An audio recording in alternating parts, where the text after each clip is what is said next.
তো হ্যালো বন্ধুরা, আজকে আমরা এসেছি কোথায় বলো তো, বকুলতলায় মেলা দেখতে। তোমরা তো গানটা শুনেছো, আজকে আমাদের বকুলতলায় মেলা দেখতে যাব আমি তুমি।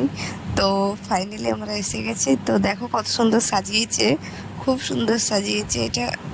কিন্তু এটা আমাদের বাড়ির সামনে, বেশি দূর না, হেঁটে হেঁটে এসেছি আমরা দুজন। তো এটা হচ্ছে আমাদের একটা ছোট্ট বকুলতলা। দেখো কত সুন্দর সাজিয়েছে, আমার তো খুব সুন্দর লাগছে। তোমাদের কেমন লাগছে তোমরা কমেন্ট করে জানাবে, ঠিক আছে? তো চলো তোমাদেরকে দেখায়। তো আমরা যাচ্ছি, দেখো ভিড় হয়েছে, কিন্তু আরও ভিড় হবে, মানে যত রাত্রি বাড়বে তত ভিড় হবে, কারণ আজকে জাগরণ ওঠে তো তাই। দেখো দেখো আমরা পৌঁছেও গেলাম, লেখাও আছে দেখো উপরে লোকপুর বকুলতলা।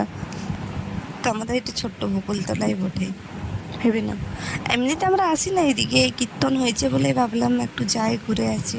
ফালতু বাড়িতে বসে আছি তো একটু প্রণাম করে নিলাম ঠাকুরকে ফার্স্টে, এরপর তোমাদেরকে দেখিয়ে দিই পুরোটাই।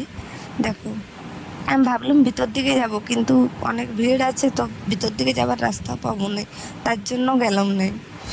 তো দেখলে পুরোটাই। এবার চলো ওইদিকে একটু ছোট ছোট গাড়ি, মানে ওই ফুচকা গাড়ি আর আইসক্রিম গাড়ি, ছোট মেলার মতো বসেছে, তো ওইদিকটাও তোমাদেরকে দেখিয়ে দিচ্ছি। দেখো, তো আমি ফুচকা গাড়ি দেখা পেলাম, তো আমার হাজব্যান্ডকে বললাম চলো ফুচকা খাবো, দিয়ে ও নিয়ে গেলো, দিয়ে আমরা দুজন মিলে ফুচকা খেলাম। দেখো এত তাড়াতাড়ি দিচ্ছিল, আমার একটা মানে শেষেই হচ্ছে না, তারপর আরেকটা দিয়ে দিচ্ছিল। আর এত বড় ফুচকাগুলো মানে মুখে ঢোকাও সম্ভব না পুরোটাই।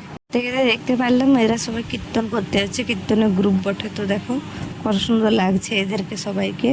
তো এরপর আমরা বাড়ি যাব, ফুচকা টুচকা খাওয়া হয়ে গেছে। তো সবার যদি ভালো লাগে থাকে লাইক কমেন্ট শেয়ার একটু করে দেবে, প্লিজ সাপোর্ট করো একটু।